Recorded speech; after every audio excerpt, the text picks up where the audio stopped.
You're listening to Crush Performance, your weekly source for sport performance and athletic development information. Get the Crush blogs, podcasts, and performance links at crushperformance.com. Now, here he is, the Crusher. Welcome to Crush Performance, everybody. I am Jeff Crushell, and if you're new to the show, my background is exercise physiology, psychology, strength and conditioning is where I've really hung my hat in the sport performance world.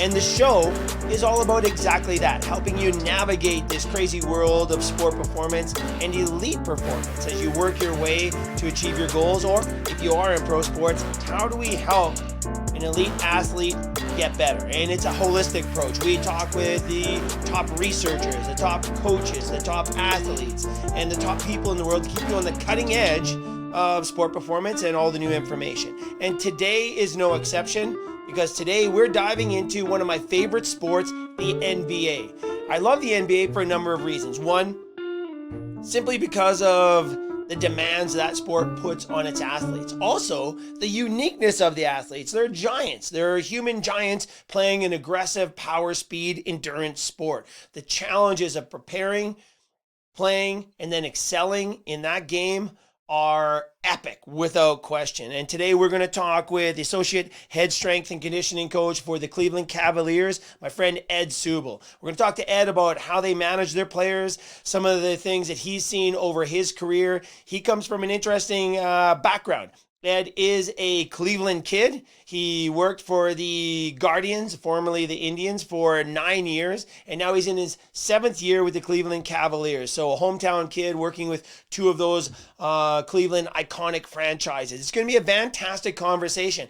Ed worked with me over in Europe, helping our European and African MLB academies during his offseason. He was one of those instrumental professionals that helped us change the trajectory of a major sport in those regions of the world. So much fun. So I'm looking forward to talking to Ed today about the NBA. Now, basketball is one of those sports I never really played. I think I played to my grade 10 year in high school, and then because of the demands of other sports, and plus I don't think I was that good at it. I was better at hockey and football. Baseball was my big game, but I really never got good at basketball. It was one of those challenging sports.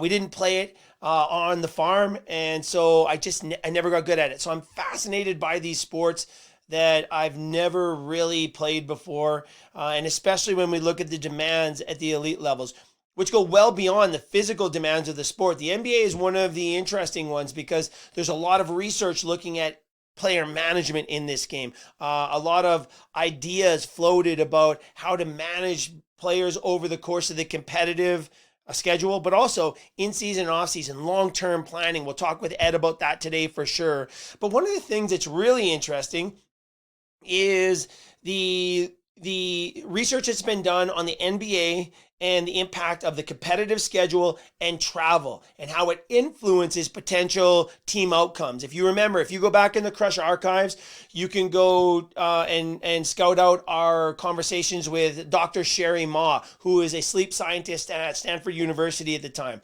She put together this little formula that she felt would help her predict which teams would be successful, which teams would not be successful based on competitive schedule and 5 or 6 other fatigue factors. And her results were alarming. They were so accurate, as a matter of fact, that it actually forced the NBA to actually alter their competitive schedule. We'll talk about that later in the show as well. So today, as we dive into the NBA, if you're a basketball fan, this will be fantastic. If you're a basketball player or a basketball family, if you have young kids who are aspiring or who love the game, this will be a very important conversation.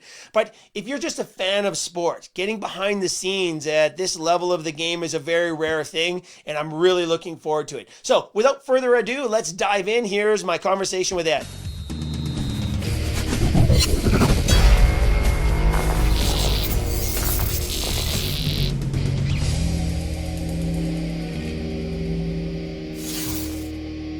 All right, everybody. I want to welcome Ed Subel. First time on Crush Performance. He's the Associate Strength and Conditioning Coach for the Cleveland Cavaliers. Ed, so great to have you on the show finally, my man.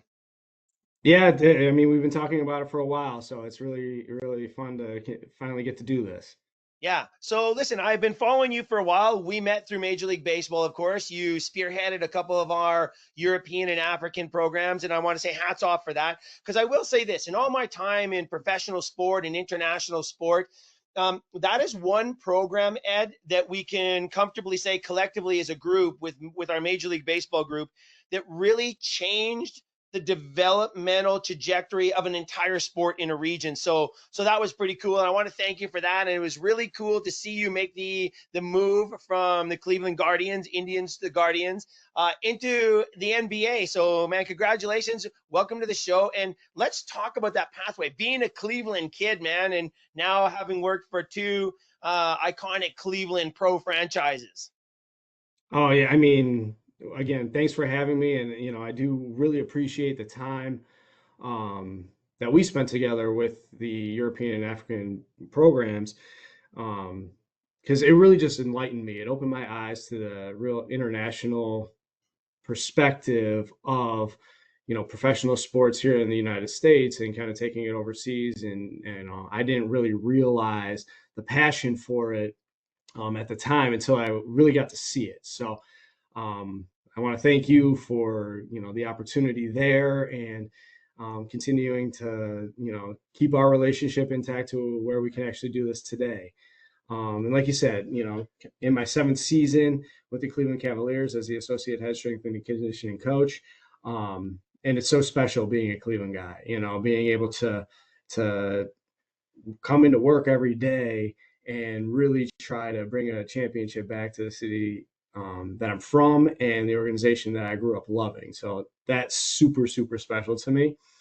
And then, like you said, I spent 9 years in Major League Baseball before with the Guardians, formerly known as the Indians, where my most recent role was that of minor league strength and conditioning coordinator, where I kind of oversaw the minor league strength and conditioning program.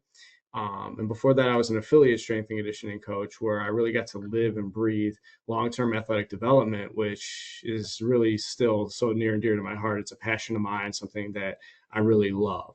And from a pathway perspective, I did do an internship at the University of South Florida, a GA at Cleveland State, but I feel like I have to mention a personal motivation of mine. It kind of goes back to my undergrad when I was a Division III football player, and knowing anything about that level. You live in the weight room, you love the weight room. So I always kind of had that in me, but unfortunately, I suffered a knee injury during my time there that really got me researching and digging into kind of the why, and some of the events leading up to it. And it really kind of just fueled my fire for a more proactive approach, and something that's kind of driven me to where I am today. It's something that I am certainly passionate about in terms of minimizing injury risk for our athletes, and something that I keep in my mind at all times, really. Yeah, I love it, Ed. And hey, man, thanks for sharing that. I didn't realize that about your knee injury part of your story, but that's an important thing to maybe discuss here, because as the world of sport changes, youth sport and developmental sport, we're in a whole other world when it comes to the developmental pathways, travel teams, the academies, the showcases in every single sport. But one of the good things I think that's happened, and there's a lot of potential here yet. I mean, we're sort of tipping the scales in some of the things we'll talk about in terms of overuse year-round sport. But one of the good things that's come out of it, and I've had a chance to actually work with academies all over the world through Major League Baseball, and you were a part of that for sure.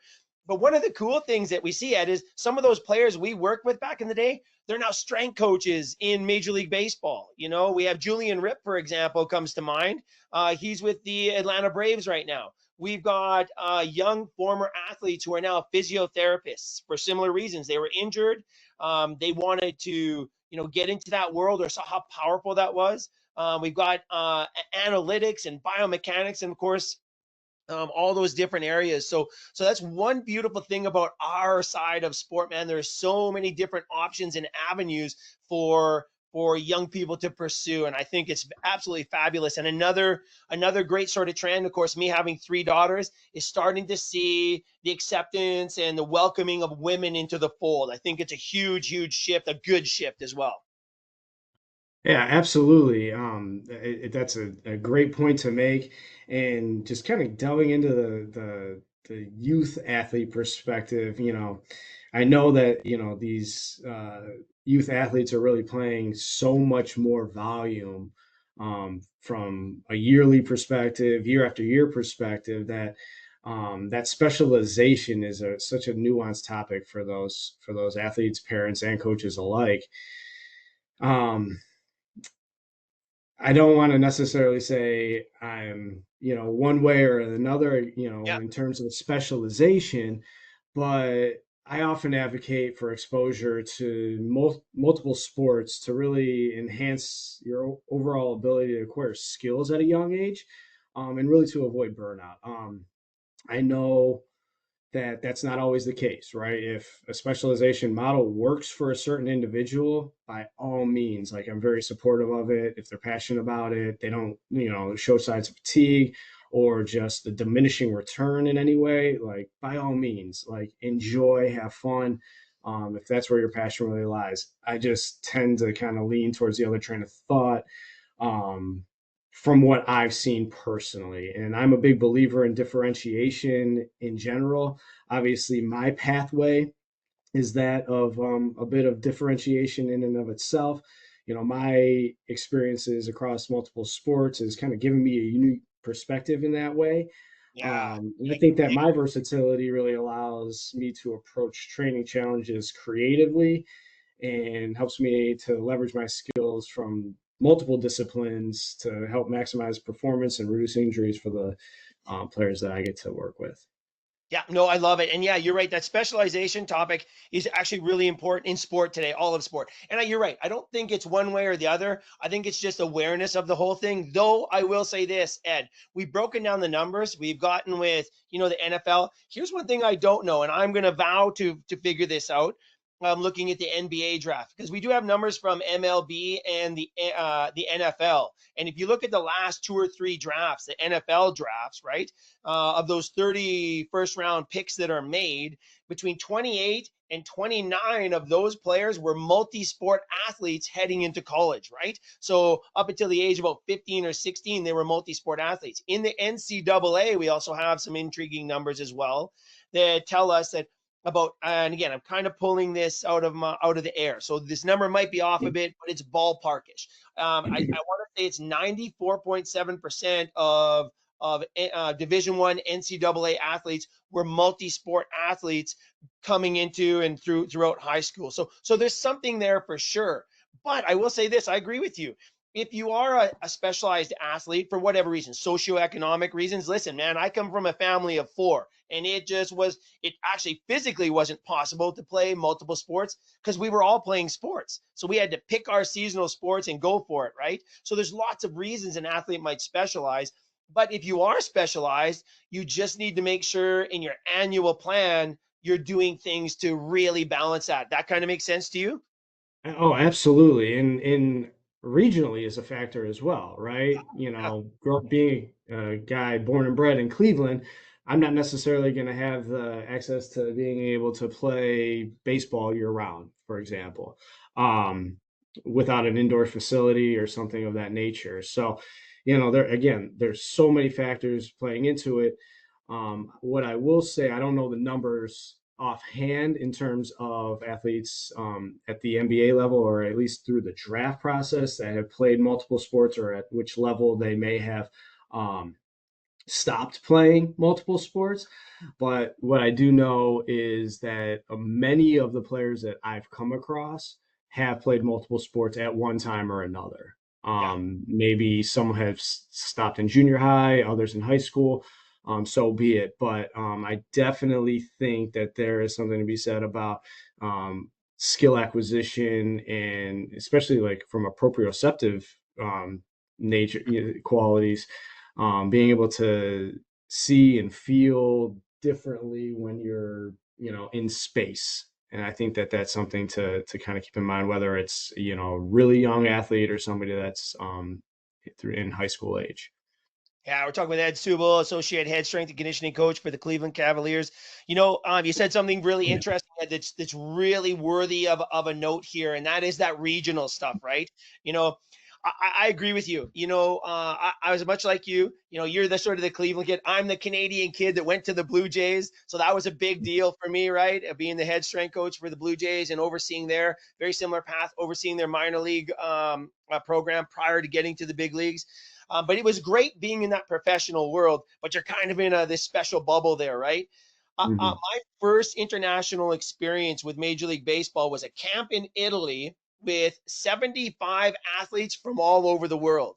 And it gave me maybe my first snapshot at how cultures and regions alter maybe the mindset towards sport, right? It was that international program, the MLB International. I can't even tell you the impact it's had on me professionally. And again, talking with you guys, I was so excited to get the budget to bring these young professionals, you guys, in to help steer that whole program. And the feedback is great. Talking to you and guys like Kyle and all the boys that have been over there. How it kind of helped you understand where these players are coming from when they get to you in professional sport too, right? What a beautiful thing.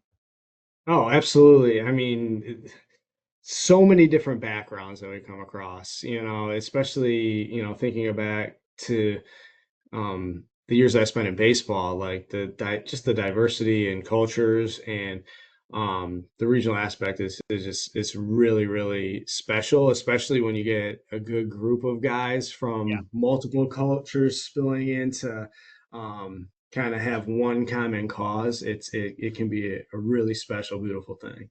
Yeah, fantastic. Well, I'm telling you, I was looking forward to this conversation for a number of reasons. You're my Mark Hendrickson, right?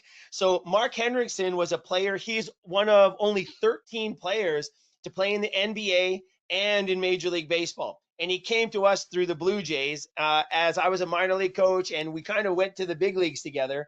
But it was pretty special to see him transition from the NBA into Major League Baseball. So again, you're my sports science Mark Hendrickson, man, because you've made that transition. Now listen, I was lucky enough to go over and hang out with the Raptors now and then in their shoot around days. And one thing I did say or did notice, Ed, and you'll attest to this, is just, of course, the total different demands of the sport, right? And I remember on one of my last trips over, we went to a morning shoot around with the Raptors. We were just talking to their performance guys. Walking back, I was just caught in myself because it's right down the street. So we just walked over one day to see the guys, and I was just totally enamored in the I don't want to say polar opposites, but the drastic differences in the sport. And that was a moment for me in my professional development. I think it was in my first year as the head strength coach for the Blue Jays. But man, I really, really got an appreciation for the game. And I love basketball because it's a game I never really played. I played in junior high, and that's about it. So it's one of those sports. I played almost every sport, but it's one of those sports I never really played. So when I watch these guys play, listen to me, brother, I'm in awe, like what goes on out there. Yeah, and it's really special. I mean, just the energy demands of the sport in and of itself is so special, especially with the guys that are playing night in and night out. Like it can be a grind. It's very grueling. But kind of taking that comparison and trying to link the two, baseball's got a very demanding schedule as well. I mean, 162 is so grueling. What I will say is that the length of the season in baseball kind of lends itself to opportunities, right? You're in one city usually for 2, 3, 4 days. It really inherently kind of sets the pathway for really tailored routines. From a basketball perspective, the roster size being much smaller really allows for a more granular approach, right? We're able to work with players on such a more detailed level. Not that baseball players aren't getting a detailed approach, but I'm just saying that just the sheer numbers and volume there allow for that to happen. Um, I'm somebody that's cut from the cloth that I believe in squatting, deadlifting, lunging. Yeah. You know, I understand that, there may be a different preventative program for, one sport, maybe from an upper extremity standpoint versus a lower extremity standpoint, and the energy systems may be different. But I believe that finding the best selection and approach to accommodating the athletes when it comes to different exercise and movements is really key. So I really can't stress the idea of an individualized program and individual care enough, especially at just the professional level. I think that tends to go a really long way and really just kind of fine tunes the program for each player, not only again to maximize their physical qualities for what they do, whether it's on the court, on the field, what have you, but also help again reduce those injury risks to the best of our ability. Yeah. Hey, so I do have a serious question for you, Ed. And do you have a neck program? Because listen, man, I remember being on the court with those guys, and it's like looking up at skyscrapers all practice long, talking to the guys. I went, oh, man, my neck hurts. Hey, listen, joking aside, they're very special athletes, right? Simply because of their build, the lever systems on these guys. That when I think about what you do behind the scenes to prepare these guys for this game, man, I think about the challenges of these incredibly tall, long arms and legs and bodies, and how that has to be considered when you're addressing performance in a game like basketball. Power, speed, endurance. This baby's got it all, man. Yeah, I mean, it's so true. I mean, obviously, it's the levers and different, kind of groupings that each player have, or player groupings that they have, so what have you, kind of relegates them to their different heights. But again, everything's just so individualized and tailored, that we're really just trying to focus on the individual. Load management is obviously a very key topic and focuses on different acceleration metrics, speeds, different distances, jump metrics as well. Again, trying to optimize player health.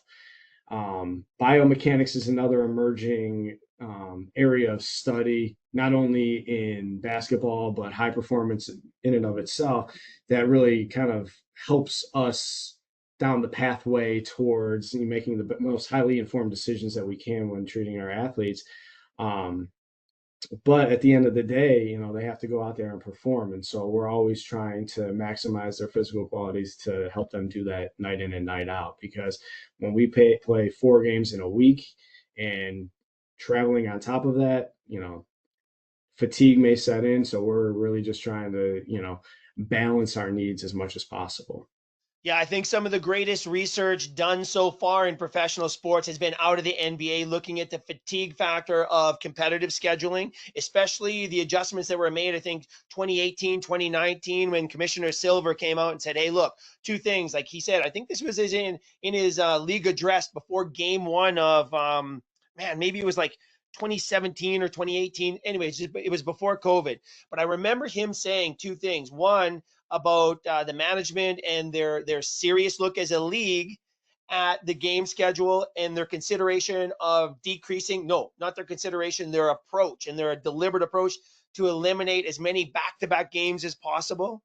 But then, Ed, something else also came out of that conversation that he said that really, because I was watching it live, and he actually made a note. He kind of deflected a couple of reporter questions, and he actually made a point of saying that, hey, look, one of the things we're really interested in as a league, and I believe, honestly, maybe outside of FIFA, this might be the first time a league has really taken a public approach for the youth game and the developmental game. Because he made a point of actually saying, hey, our orthopedics are telling us that the injuries that we're seeing in young players coming into the league weren't seen in the history of the game until players were well into their veteran years.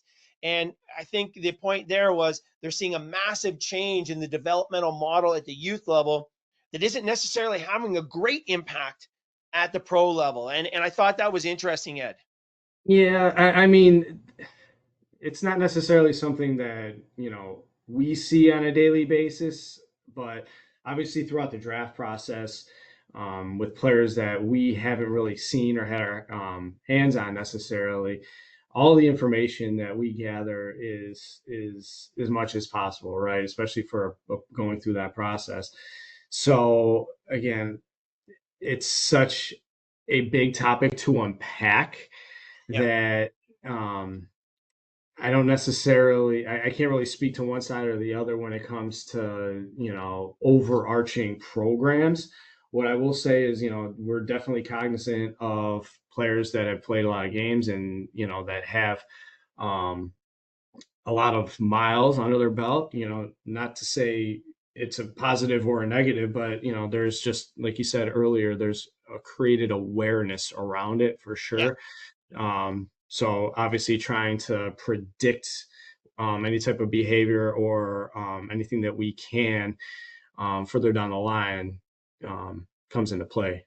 Yeah, for sure. And I think for those young families, that for kids who just love the game and have dreams of playing college and maybe at the NBA level, like there's some really serious things they can consider when they talk about athlete management. Because I think, Ed, with the greatest of intentions, sometimes we see these young players just playing year round, hundreds and hundreds of games over the course of the year without taking time away, as you and I would with our guys, our pro guys, to take that off season to step back, recover, and then prepare them again for the season, right? That beautiful ebb and flow of in season, off season.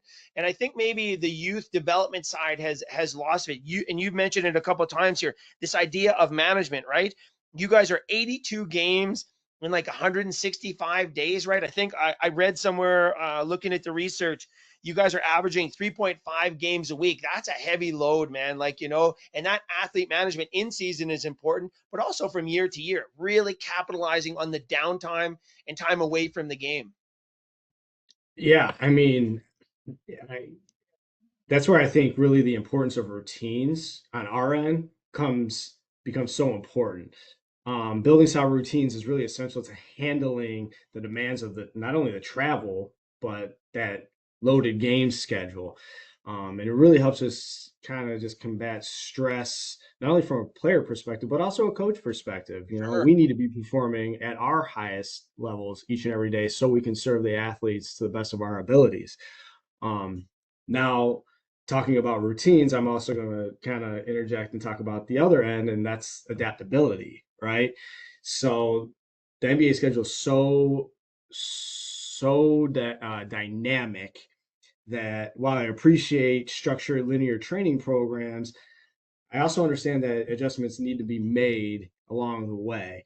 Um, so that's where I think that kind of this strategic thinking perspective needs to kind of come into play. And again, going back into a management thought process, managing complex scenarios to develop those strategic decisions is really like an ongoing process for us. It's not a daily, weekly, or even monthly thing. It's a long-term viewpoint.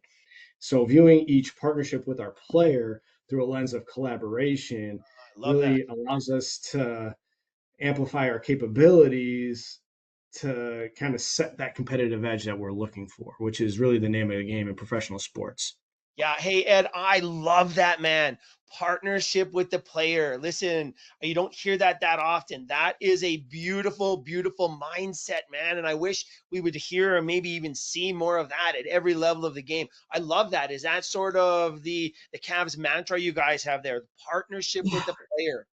It's certainly an approach that I take. I kind of learned that as a young strength and conditioning coach working with professionals.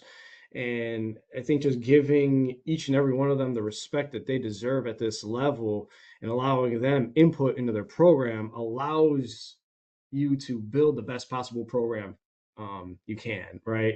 I had um, someone speak to me from a management perspective as an early young strength coach, and it was something that really resonated with me. But it was basically you can have the best laid out program in the world, But if the athlete's not going to follow it or follow it to the best of their ability, then what are you really getting out of it?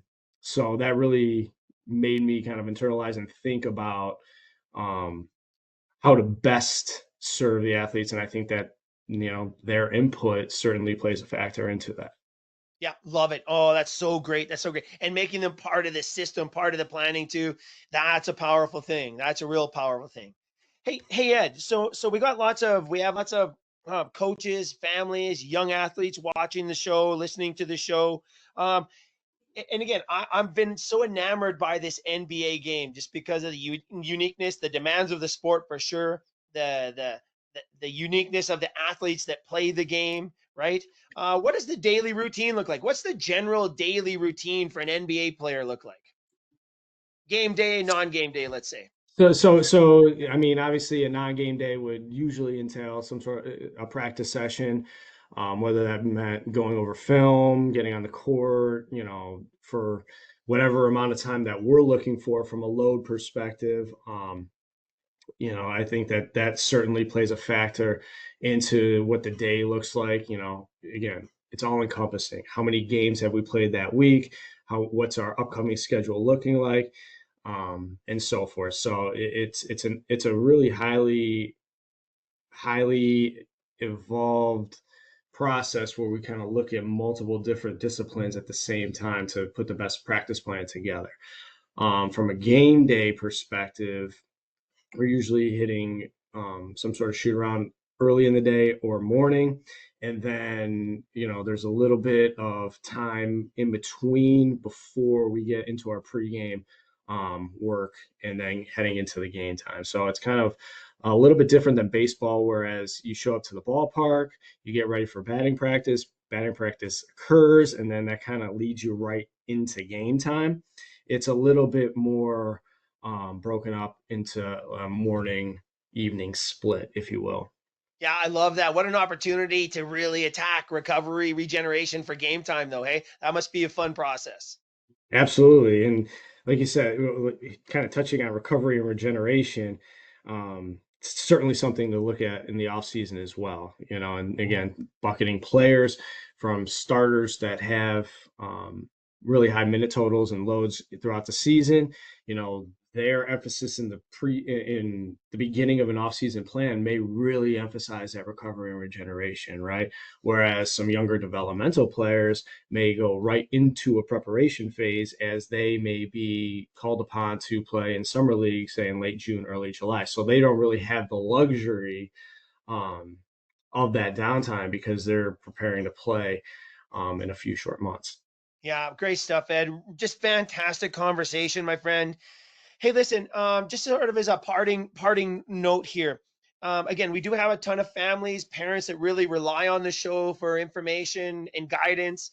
We have a lot of athletes that tune in as well, and we know there's a lot of ballers out there that are chasing down the dream, man, and rightfully so. Why not, right? Hey, but if you had a message, Ed, just with your experiences now at that level of the game, if you had a message to send to those families who might have, young teen players who say, "Hey, I want to chase basketball," or even for those more elite players who are just trying to crack that bubble. Is there any kind of general information you would apart or share, based from your perspective as a performance guy at the highest level of the game? So yeah, honestly, I'm a big believer in effort, right? Deducing it down all the way down to one simple factor of effort. And I think that that's really all encompassing, whether it's execution in the weight room, whether that's taking care of your body early in the day, before a game, pre-game, to even your eating habits, right? It takes effort to eat right. It takes effort to get to bed at a certain time, and build those good habits so that you can perform, whether you're playing the next day or later on that week. I think anything that you're going to do at a high level, you need to put a ton of effort into it. Obviously, I was, come through the ranks in a few different sports, played football at a Division III level, and I think that that effort is always the thing that stands out no matter the level, no matter the sport, no matter what you're talking about. I think that that's a big separator. And again, I just kind of pared it down. Can get really granular with the topic, but I think that if you kind of follow that mindset and mentality, it is always going to lead you into a better spot than not.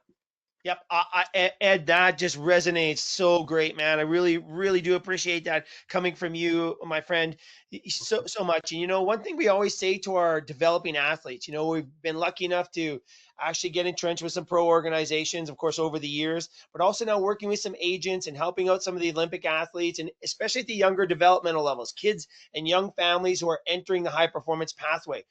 See if you like this or not, Ed. Just as a conversation, one of the things I always say to them, right, is because you hear all this thing about talent and you're going to be great and all this stuff. I said, hey, listen, we don't know how good you can become, but if you go through a really good, solid process, I like the idea of adding in that effort thing, which I'm going to, man. I'm going to add that in deliberately now. That point of effort, we'll find out how good you can get overcoming adversity, dealing with stuff, dealing with successes. But this idea that, hey, man, you'll find out if you go through a process. Does that resonate with you at all? Absolutely. I mean, it's kind of the results based orientation versus the process orientation.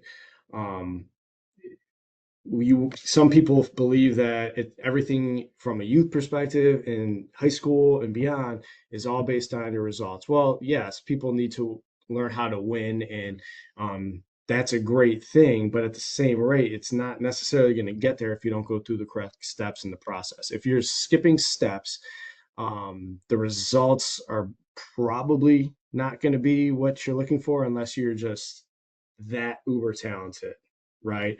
Um, but for most out there that are striving to achieve more, I think that building a really strong foundation, um, no matter what sport you play, is the key, right? And then following the process, following the correct steps, whether that's in season, postseason, off season, preseason, whatever the phase of the season, you need to go through the steps to achieve the results that you're ultimately going to want to achieve.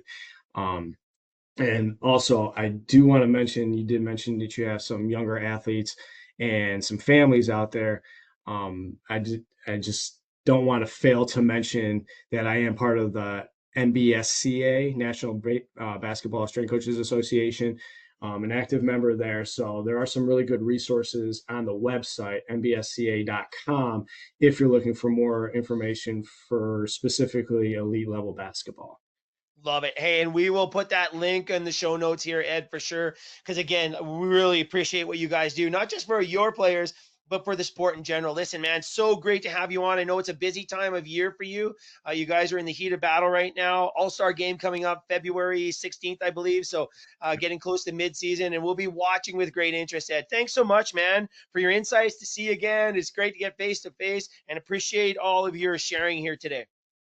Oh no, I appreciate it, Jeff. Like I really enjoy not only getting to speak to you, but with this type of format, I love to share and hopefully can resonate with, especially some of that youth population that we talked a little bit more extensively about today.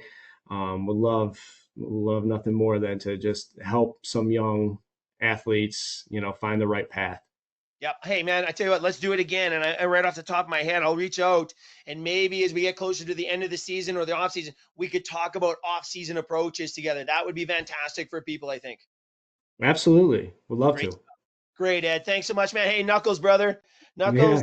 All right. Good absolutely. to see you. Yeah, appreciate you and everything you do. Talk to you soon. Thanks, Jeff. Appreciate you.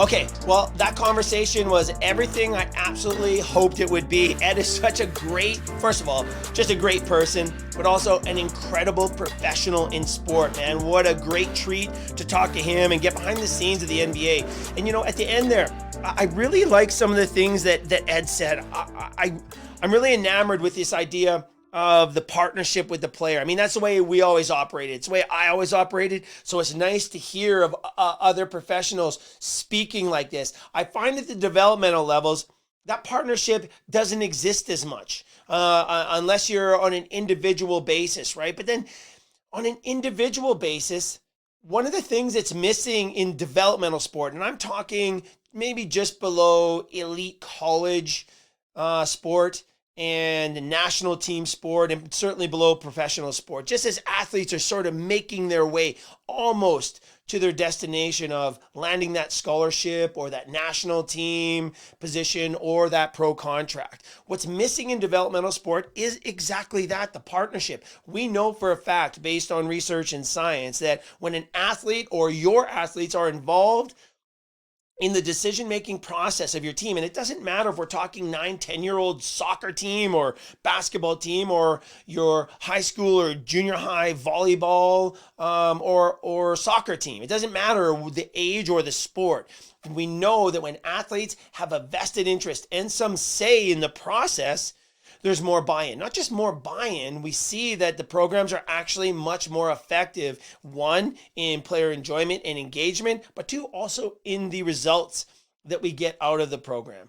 What's missing now more in the developmental landscape is that partnership. Athletes go into a program and they're basically told what to do and they do it, or they're cut from a team, or they don't get a lot of say and they're at the mercy of the coaches and the decision makers.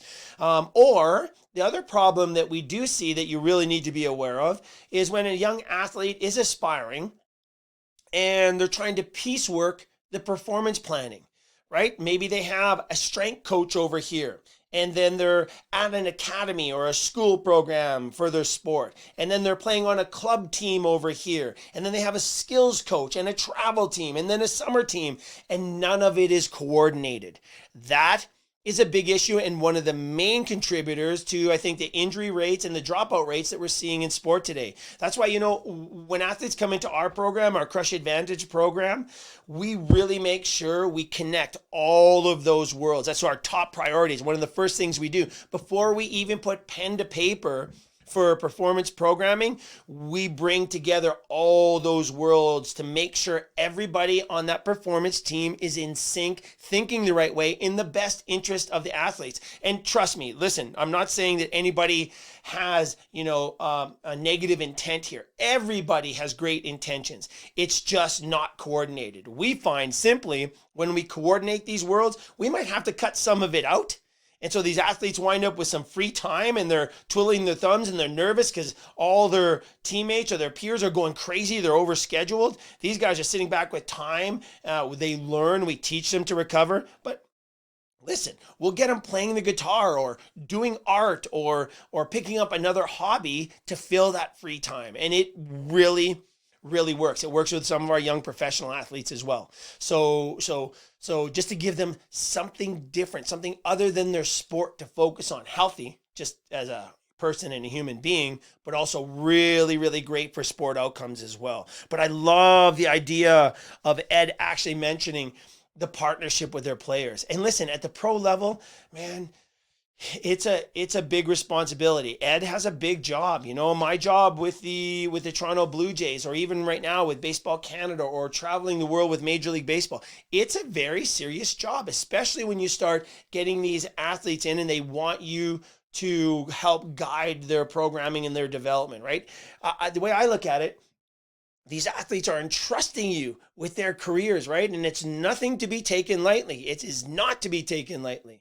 So we really make a point, like Ed and all those professionals do, to make sure that everything is balanced, but they're doing everything to the best possible rhythm and ebb and flow for that particular athlete and where they're at in season, early season, mid-season, late season, post-season, off-season, or where they're at in their careers. So many variables, just great. And then one other thing that Ed mentioned that I thought was really important for everybody to understand, and we talk about it all the time, but we don't say it for some reason. And I'm guilty of this. As I said to Ed, I'm going to start using this in my conversations with our athletes. Look, effort. There's only one thing. Listen, so here's a little story for you. When I was coaching my daughter's soccer team, right? And this is This is a community team, not a club team. The girls are there to play, and I coached them for years and years. And at the very first meeting, and every team meeting, in season, off season, preseason, that we would have, I said, girls, there's only one rule here, okay? Effort. Effort. That's the only thing that can't be compromised. So when Ed says effort here, oh man, does that ring a bell in my world for sure. And if people can understand that that's the key. But now there's a caveat here though. When we can direct that effort and steer it and guide it so it's actually maybe a little more deliberate, that's when we can work some serious magic for an athlete, for a team or an organization, right? And I'm talking organizations, pro organizations with multi-developmental teams, or a pro team that is, playing amongst the best of the world. This effort, okay, is a big, serious thing, because recovery, downtime, regeneration, you have to put in the effort to be serious and to be really good at that. If you want to really impact your in-game performance, you had better put a serious, hardcore effort into rest and recovery. And again, that all comes back down to our system of development. Before we even talk about sport performance, what do we talk about? Well, all you crushers know, the long-term people who have been listening to this show, you're probably getting sick of me saying it. Well, I've got to say it again, because we do have new listeners. We have 5 top priorities in all of our programming, whether I'm working with a team or whether I'm working with an individual athlete or a group of athletes at the developmental level or at the professional level. 5 priorities that guide our efforts in helping our athletes achieve their potential. Number 1, sleep, rest, and recovery. Number 2, and it is number 2, nutrition and hydration. Number 3, posture, setup, range of motion, making sure this thing is lined up, tuned up, and functioning properly so we can train and perform in our sport. And then we teach movement. Okay. Number 4 is movement. We teach movement now that we start getting going. And again, the only reason we ever put an athlete into the weight room is to enhance movement. Yes, reduce risk of injury, but we won't have an athlete do exercises that are geared towards injury if it compromises movement patterns. You get what I'm saying? Everything is about helping an athlete be a better mover, and then in relationship to the sport demands, overcoming and having success in the competitive world they're in, whatever it might be at that time, right? And then number 5 is the latest edition, and anybody who listens to the show knows a couple years ago, we did an entire year on the theme of the brain game. And that's what really drove the decision to make and add on the 5th priority in human performance. Up until then, up until 2017, 2018, those 4 priorities were written in stone, and everything else sort of fit in athlete by athlete. But what we now know and realize for sure is that brain game, it is there. It's part of who we are. There's no escaping it, and it needs to be handled properly. And that brain game, number 5, it's kind of like our rover. Depending on the athlete and where they're at in that side of their performance and their development, will determine the ranking. So like, for example, if an athlete has anxiety or might be experiencing depression, very real on both accounts, okay? And it needs to be taken seriously. But if that anxiety and stress is taking away from your ability to sleep, our number 1 priority, well, where does the brain game go? All of a sudden, it's no longer number 5, it is number 1. You get what I'm saying? But this idea of effort encompasses all that. And then you get to the sport performance side, right? Technical, tactical training, the practice, the skill development, the creativity. Again, huge effort on the recovery, regeneration side. Oh, such a great conversation with Ed. And I also love that he went from baseball to basketball. And, I've known Ed for a lot of years, so watching him make the transition. We have another colleague, Kyle Barber, who's with the Golden State Warriors, who also made the transition from baseball to basketball. I love these guys. We'll try to get Kyle on as well. Maybe we'll do a roundtable with the guys towards the offseason. That would be a ton of fun, okay? And I'm going to work on that for sure. But the idea of going for multiple sports is just, man, that's powerful. It's powerful as a sports science professional. But again, when we talk about athletes going from sport to sport, again, that specialization thing, multi-sport, that diversity sort of approach to athlete development can be very important. As we mentioned early in the conversation there, don't be scared about specialization. If you have an athlete who's passionate about one sport, hey, ride it. But you have to make sure that you manage that properly. Year-round training, year-round sport is not a good thing at any level, right? And again, we often say, look to the pros if you want to know what to do. There is a reason every league shuts down and gets away from games. Those athletes take that time to recover, regenerate, and then build again and prepare for the demands of the sport. That's how it works. And that's how it should work with our 6, 7-year-olds, our 9, 10, 11-year-olds, our 12, 13, 14-year-olds, and throughout the whole thing. Unfortunately, we're getting away from it. We are hyper-focused on competition, and it's really changing the landscape of development in the athletes.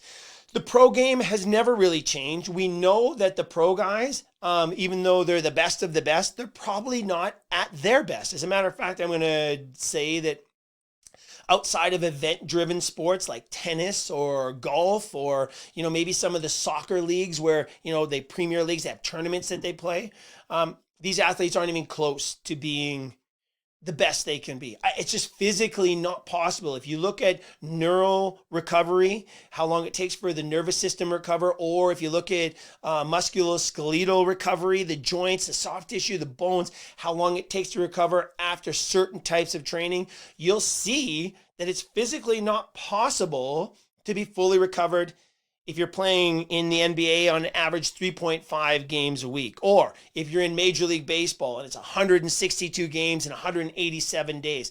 Incredibly demanding competitive schedules. These guys are not at their best. It's not. They are the best, but they're not at their best, which is a big challenge, right? But when we see athletes going from sport to sport, and I kind of joked with Ed that he's my Mark Hendrickson. I loved working with Mark Hendrickson when he came from the NBA. He was like a wide-eyed, excited, and he played baseball as a kid, he played tennis as a kid, and he played basketball as a kid coming up. And he was good at all of them. And he's one of 13 players to actually successfully play elite baseball and elite NBA basketball. So pretty cool. But I remember talking to Mark when he first started getting into the professional season of professional baseball. And I remember one of the conversations we had was, comparing the NBA schedule with the baseball schedule. He goes, look, the game's totally different. We all know that. He says, but this schedule, this Major League Baseball schedule, it is relentless. And keep in mind, at that time, he was a starting pitcher, pitching once every 5 days, right? So he had those 5 days of preparation between every start, right? So day 5, pitch, and then boom, we would have a schedule for him to get ready for his next start. I believe, for me personally, and all the athletes I've worked with in football, hockey, in some of the racket sports, in gymnastics, and all the sports I've worked with, that starting rotation for me as a sport performance guy is the most fun.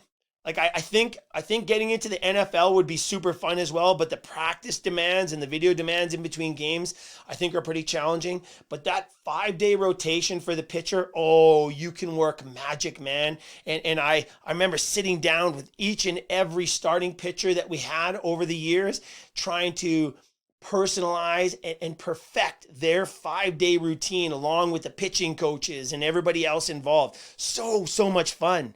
But to see a player go from basketball to baseball is pretty cool. And to see Ed and Kyle and some of our colleagues go from sport to sport is neat as well.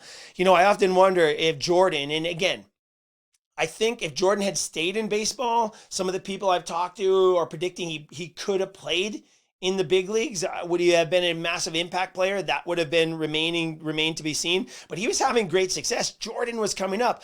I wonder what would have happened, though, if Jordan would have been a pitcher rather than a position player, right? Because I think that transition into hitting that baseball, that is, come on, unless you're doing that, that's impossible. Like, it's impossible. And that it's not that he couldn't field a ball and catch and throw. it was the hitting that kind of slowed his development. And then, of course, he went back to basketball, and that's all history. But I wonder what would have happened if Jordan had decided to try pitching. Again, I don't even know if he can throw. We have a lot of pro athletes in other sports that can't jump, they can't throw, they can't do a lot of things that they don't do regularly in their sport. But I wonder if we wouldn't have more crossover athletes had they thought about that. Interesting stuff anyway. I mean, it's so much fun just to talk about. Man, have to thank Ed for that conversation. And the idea of athlete management is really important. And go back and listen to that show with Sherry Ma. I'll maybe try to find the link. But, when she was really breaking down the NBA, looking at, the holes in the program, like the injury rates are what spurred it all on. Like, what is going on, man? Why are these guys so injured? And then that sort of led to, look what these teams do in certain periods of the year. And over the course of the year, they had like 5 or 6 parameters, and they kind of narrowed it down. And this was what they called the Ma score. This is in conjunction with ESPN, where they took and identified a number of games over the course of the NBA season. I think this is 2017, 2018, 2019. And they found that there were schedule alert games where a team was at risk of losing because of fatigue factors. And the fatigue factors included things like, were they playing at home? Were they away? Time elapsed between tip-offs from their last game. How rested the opponent was, how many games and how much travel has the opponent had coming into this particular game. How many games have you played in the last 4? Like 4 games in the last 5 days, schedule alert. 5 games in the last 7 days, schedule alert. Back-to-back games, the number one schedule alert. They got so good at this. And in our conversation with Sherry, I remember saying, okay, hey, Sherry, listen, here's the deal. Phone your family, tell them you're not going to be around for a while because we're coming down to kidnap you and we're going to take you to Vegas and we're going to play these games, right? Jokingly, of course. But I think she was all in because they had a 78% accuracy rate predicting which team was going to lose in these scheduled alert games. So again, they took the NBA schedule, they looked at all of their fatigue factors, and they found 40 plus games, between 40, I think 45 and maybe upwards of 48 games in each season where teams were at a huge disadvantage because of playing these fatigue factors. And they had a 78% accuracy rate predicting the losers of those games. Can you imagine taking that to Vegas if you're a gambling person, right? I mean, oh my goodness. Anyway, besides that, it was the players' health that was really the conversation in our world.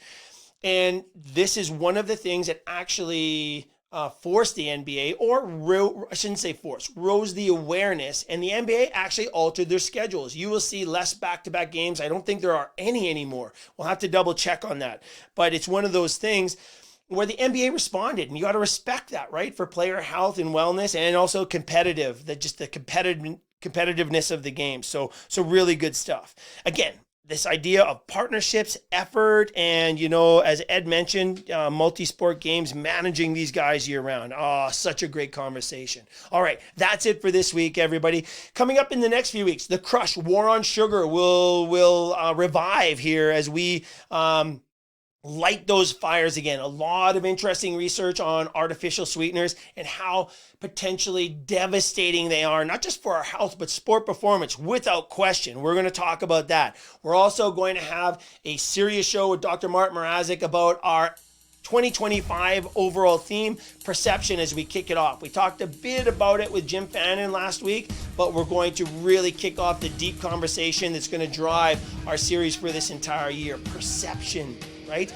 Like, we could take this conversation with Ed and maybe, connect a few dots with perception. Like, we talked the idea of effort. Like, is your idea of effort the same idea that Ed has of effort, right? And that's a perceived type of thing. And if you don't know what that effort level is supposed to look like, or the fact that effort level is sometimes the effort of doing nothing or doing less, how would you ever know that? So this idea of perception is going to leak, I believe, into not just everything we do, but who we actually are and how we operate. And that's why I believe it's also one of the most important topics we've ever dove into here on Crush Performance. So that's coming up in the next few weeks, all right? All right, that's it for this week, everybody. Go out there, have a great week, and we'll talk to you next time right here on Crush Performance.